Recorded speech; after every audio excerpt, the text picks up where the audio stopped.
उत्तर प्रदेश विधानसभा चुनाव की तारीखों का ऐलान हो चुका है और पहले चरण का मतदान अब काफ़ी नज़दीक है। दिल्ली साढ़े की चुनावी यात्रा इस वक्त मेरठ में है। मेरठ से कैंट सीट से भाजपा प्रत्याशी अमित अग्रवाल जी हमारे साथ हैं, हम उनसे बात करेंगे। सर, संगठन ने आपके ऊपर जिम्मेदारी दी है, क्या प्राथमिकताएं रहेंगी? संगठन ने जिम्मेदारी दी है, मुझको 25 साल बाद ये टिकट दिया गया है, यानी कि 20 साल बाद मैं विधायक दोबारा बनूंगा। एक बहुत बड़ा अंतराल है। वैसे शताब्दी के हिसाब से गिने तो चौथाई शताब्दी हो गई, तो संगठन ने मुझमें विश्वास किया है।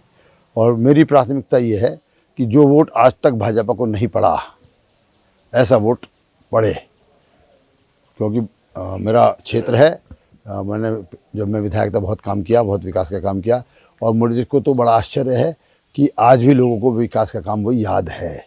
कहते हैं परख को क्या परखना, आजमाए को क्या आजमाना।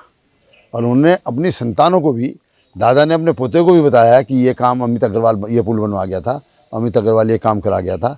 तो आज जब मैं जाता हूँ, नौजवान मुझको मिलता है 20 साल का, 18 साल का, 22 साल का, तो वो भी कहता है ये तो काम आपने कराया था। मैं पूछता हूँ आपको कैसे मालूम? तो बोले मेरे दादा ने बताया था, मेरे नाना ने बताया मुझको। तो वो मेरी प्राथमिकता विकास है। मेरठ को विकास के क्षेत्र में आगे बढ़ाना है। दिल्ली के बाद एनसीआर में सबसे बड़ा शहर है, और उसकी कनेक्टिविटी मोदी जी, गडकरी जी के प्रयास से कनेक्टिविटी दिल्ली से बहुत बढ़िया हो गई। 1 घंटे में पहुंच जाते हैं। 2 साल के अंदर रैपिड रेल भी चल जाएगी, तो हम 45 मिनट में दिल्ली पहुंच जाएंगे। तो मेरठ में विकास की असीम संभावना है, निवेश की असीम संभावनाएं हैं। दिल्ली से लोग इधर शिफ्ट होंगे, निश्चित रूप से शिफ्ट होंगे, और हम मेरठ के वो एक औद्योगिक और एक व्यापारिक केंद्र के रूप में हम देखना चाहते हैं। और जिससे यहाँ बहुत बड़ा एक्सपोर्ट यहाँ से होता है, ज्वेलरी यहाँ बनती है। वन प्रोडक्ट वन डिस्ट्रिक्ट के अंतर्गत जो हमको राज्य सरकार ने यहाँ पर स्पोर्ट्स इंडस्ट्री को बढ़ावा दिया है, तो स्पोर्ट्स भी यहाँ से एक्सपोर्ट होता है। तो यहाँ पर कैंची भी एक्सपोर्ट होती है, यहाँ पर गुड़ और खांडसारी का बहुत बड़ा काम होता है, यहाँ पर हैंडलूम का बहुत बड़ा काम होता है। इन 5 क्षेत्रों को हम विस्तार देंगे। और अब IT पार्क हमारे यहाँ बन गया है, तो IT के उस क्षेत्र में भी ये मेरठ आगे बढ़ रहा है। मेरठ एक मेडिकल हब है, मेरठ एक एजुकेशनल हब है। उस क्षेत्र में भी अपार संभावनाएं विकास की हैं, उसको हम आगे बढ़ाएंगे। सर, 89 से यहाँ पर भाजपा का इस सीट पर कब्जा रहा है। आगे भी आपके ऊपर एक जिम्मेदारी रहेगी कि इस रिकॉर्ड को मेंटेन करें। इसके लिए क्या रणनीति बनाई है आपने? मैंने कहा कि 80% मत मेरे पक्ष में है।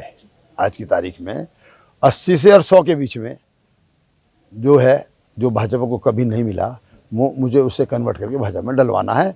यही मेरी प्राथमिकता है, यही मेरा प्रयास है। पार्टी का धरातल और बड़ा हो, पार्टी का धरातल और बड़ा हो, और हम जनता की सेवा कर सकें। सबका साथ, सबका विकास और सबका विश्वास। जब हम सबका विश्वास जीत लेंगे तो सबका साथ हो जाएगा, और जब सबका साथ हो जाएगा तो सबका विकास बहुत अच्छी तरह से होगा।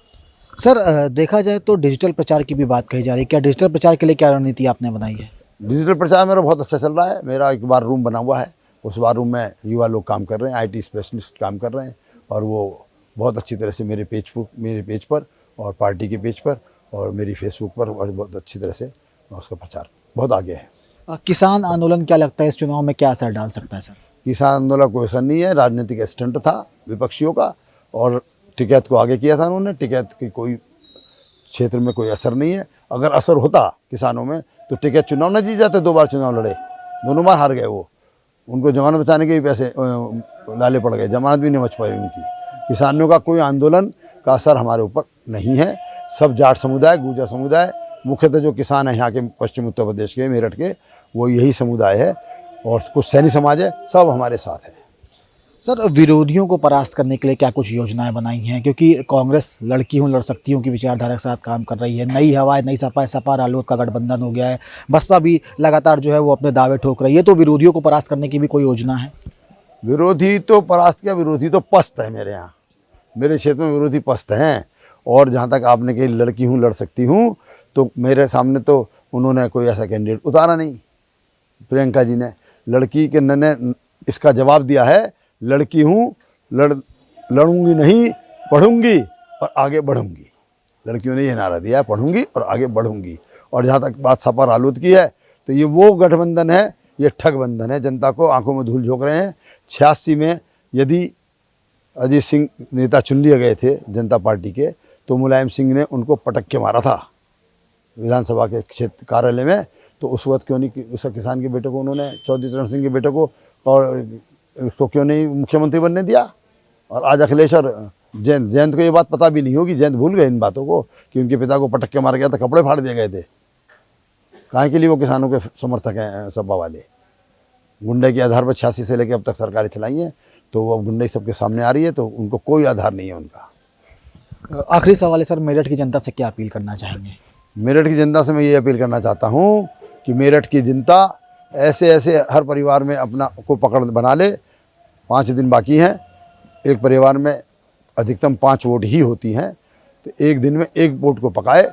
ऐसी वोट जिसने कभी भाजपा को वोट नहीं दिया, वो हमारा एक काम करे, जनता बाहर निकले, वो ऐसे परिवारों को पकड़े और उन परिवारों का वोट कन्वर्ट कराए भाजपा में। हम चाहते हैं कि हम 95-96% तक ऐसा वोट प्राप्त कर सकें। बिल्कुल, तो ये अमित जी हैं जिनका साफ ये कहना है कि भारतीय जनता पार्टी सबका साथ, सबका विकास, सबका विश्वास के साथ काम कर रही है और शायद यही वजह है कि 2022 में जनता फिर से भाजपा के ऊपर भरोसा जताएगी। वीडियो बाबूलाल के साथ अभिषेक पांडे, डेली इंसाइडर, मेरठ। और देश दुनिया की तमाम ताजा तरीन खबरों के लिए आज ही गूगल प्ले स्टोर से इंस्टॉल करें हमारा तेजी से उभरता न्यूज ऐप डेली इंसाइडर।